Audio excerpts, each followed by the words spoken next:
Story 1. My wife and mother of 3 young kids has stage 4 breast cancer. Not knowing how long we have together and what milestones she will miss in our children's lives. Story 2. Seriously, though, what personally scares me the most is the possibility of another depressive episode. The possibility of losing my job during the current crisis is a distant second. Story 3. Lack of abstract thinking in society.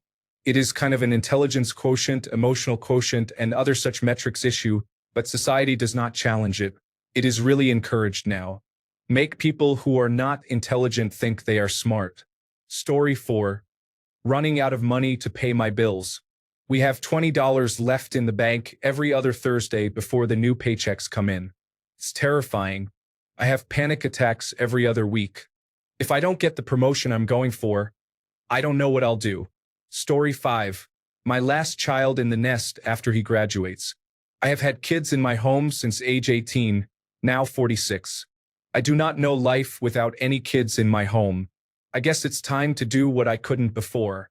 They will always remain my babies in my eyes. Story 6.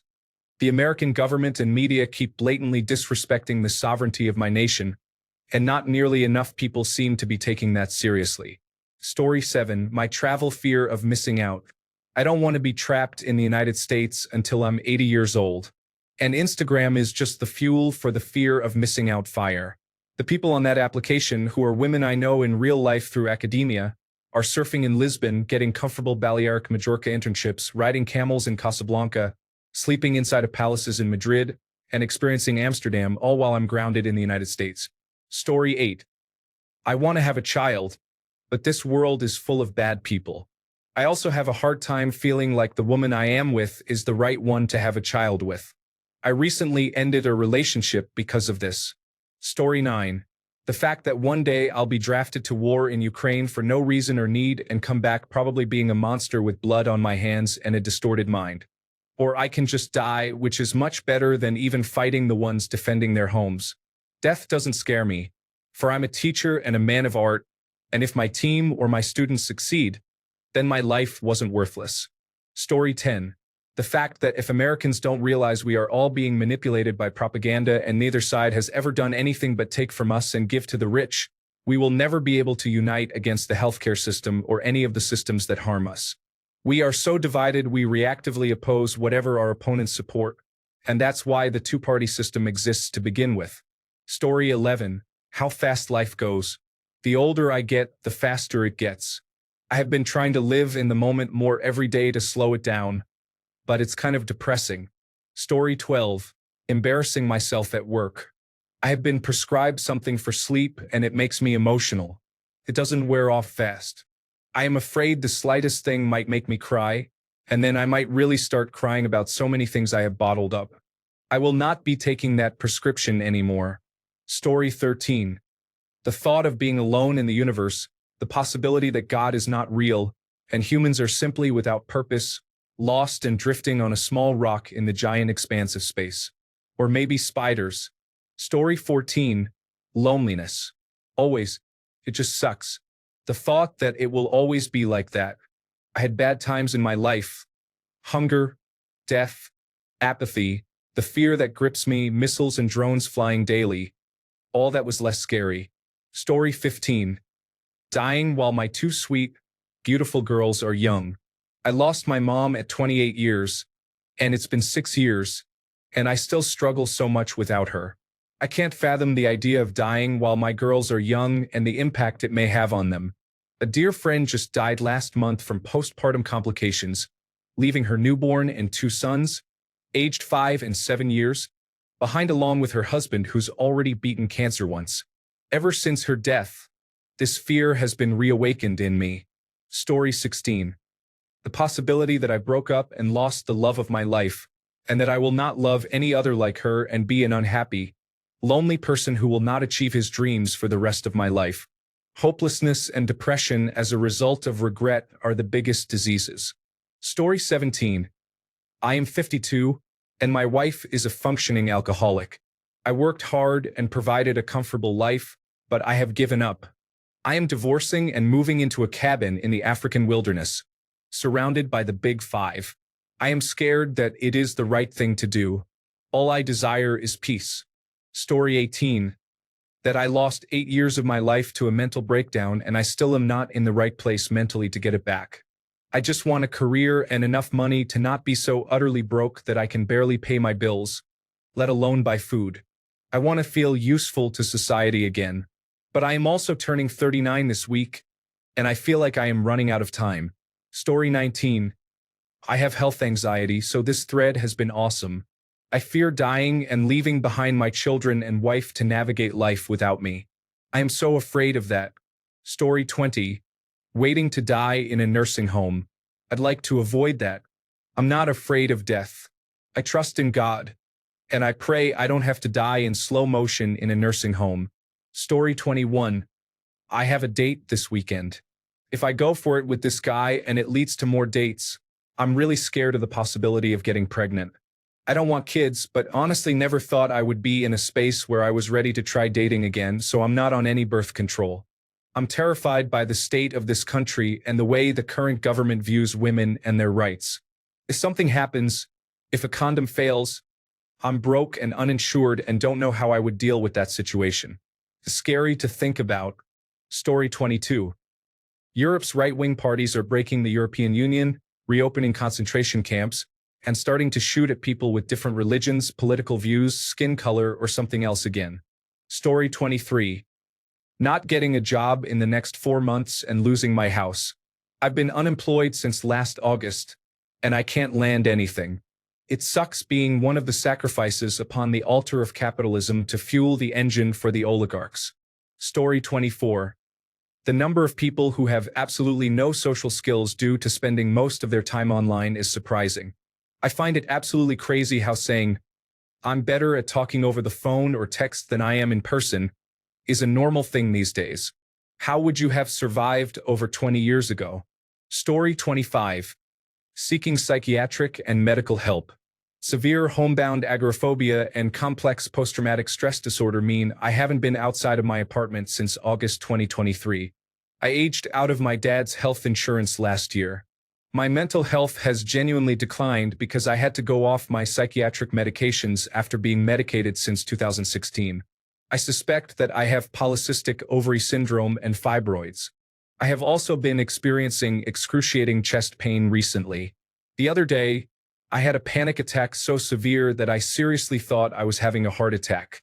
I get so close to allowing myself to finally make the jump and leave out my front door to go to the emergency room, but I can never make that last step.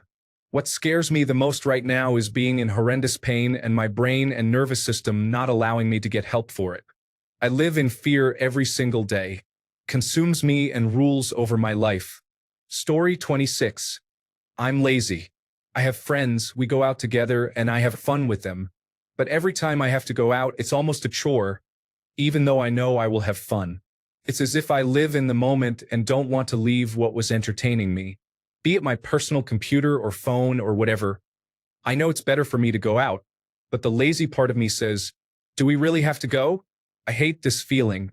I hate being friends with someone I don't feel like going out with, just because of my laziness. Story 27.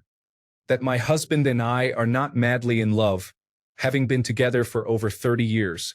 He forgot to keep dancing with me. He started complaining about everything. He acts like a child. It is exhausting and heartbreaking. Story 28. Knowing that something as simple as being born in the wrong time can make things much harder for you, it all seems so unfair. I spent my entire 20s trying to scrape by and find full-time work in my field that would pay me enough to not be in poverty. Now my field is abandoned, and any person off the street can easily land a position not only as my peer but also possibly as my boss. During the recession, I was overeducated and underexperienced for work and unable to emigrate to a better country. In 10 years, when I'll be too old for companies to want, immigrants will be highly sought after in some of the most desirable countries to live in due to the baby boomers exiting the workforce. And it's not just work-related. This situation going on worldwide is just horrifying. Story 29. I won't get into all the details. However, I have 2 children, ages 11 and 12, who were literally stripped from my life by their dad, my ex-husband, due to a situation that occurred with me in November 2024. I was a victim, not some type of criminal or sex offender. However, he could never accept the fact that I chose to divorce him many years ago and just can't seem to move forward and on with his life. He is very much a narcissist, manipulator, and extremely arrogant, and he took my situation and used it against me in all respects. He has managed to make me look like the bad mom and person to everyone, including certain individuals within my family, and most importantly, the family court. They are truly useless. I have recently had very little contact with my children and very much want to be a part of their lives, just as much as they want to be a part of mine. However, a positive relationship is not welcomed or fostered by their dad. I worry that this situation will never be resolved by the court system, and it will be years until I will be able to see my kids and have a happy, healthy relationship with them. The pain that I feel within my heart is unbearable, and I am in total disbelief that any of this has happened to the extent that it has. Sometimes the power of one having full custody goes to certain individuals' heads, and they take advantage of the situation entirely, never stopping to think about the children or other parent involved. The system is awful, and so many families and children truly suffer. Master manipulation at its finest. I continue to have faith and hope and pray daily that this mess will be resolved and his lies and master manipulation will eventually surface and things will start catching up to him. Story 30. The collapse of society. It isn't perfect, but it's better than the alternative. The system, while robust, is still very fragile. It wouldn't take much to break it. Story 31. Feeling that I will never be truly happy again. Feel worthy of having good things happen. Feel like I will never love myself or be good enough. But the answer you probably wanted was getting my bills paid and the world my children are growing up in. Story 32. Having my bodily autonomy stripped away bit by bit. Even in Europe there is a trend on abortion bans, and it has been made more difficult for women to get the care they need. With elections coming up and Elon Musk meddling with the far right, I am truly scared. Story 33. Death. And the most interesting thing is that it's actually avoidable. I have all the chances to live up to the moment when we achieve biological immortality. Just because all of mankind has accepted death as part of life doesn't mean it's okay. Story 34. I am barely getting by and I feel stuck. I could get a second job and just be exhausted all the time. If I got a better paying job, I do not know if I could afford to get back and forth without a car. I need to move into a smaller place, but my lease is not up for months, and I could not afford to move or pay all the fees for a new place. I could get a roommate to help cut costs, but I do not want to come home to find all my stuff has been taken again. Story 35. I have a 3-month-old girl. I've had moments where I'm terrified of her future and wonder why we decided to have a child. Rising costs, rising seas, and other climate-related changes, rising political instability, and more. Generally, I want to think it's not as bad as it seems individually, but add it all together, and that's where I start to feel scared for her. I hope that my wife and I raise her to bring value into her world, whether that's big or small, and to be a net positive in whatever she decides to do in life. Story 36. Money, or lack thereof. My friend and I finally moved out of our old apartment into a much nicer one, only for my friend to get laid off from the company where we both used to work. I thankfully have a stable job, but the pay is not the best. He has been applying for jobs left and right but is barely getting any calls back, and the ones that do call back pay poorly and are not full-time. We have been penny pinching and saving as much as possible, but it is going to get to a point very quickly where we just will not have enough to cover everything. Story 37. At first, I was going to say the economy or foreign policy, and then realized my immediate threat is probably that highly accessible 40-ounce bottle of liquor and my roommate having an extra $20. Story 38. Being a neighbor to the Soviet Empire Jr. and in Europe overall. It kind of feels like Europe will not be the same if it exists at all by 2040.